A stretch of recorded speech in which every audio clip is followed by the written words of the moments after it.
I'm not a doctor, but here's what I know about having a cough. If you don't have a fever or other symptoms, give it 7 days. It's a cold, it's a virus.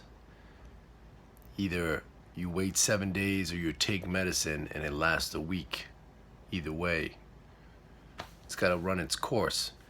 Drink hot tea, get a humidifier, chicken soup, and maybe Mucinex D for decongestant. You need an ID.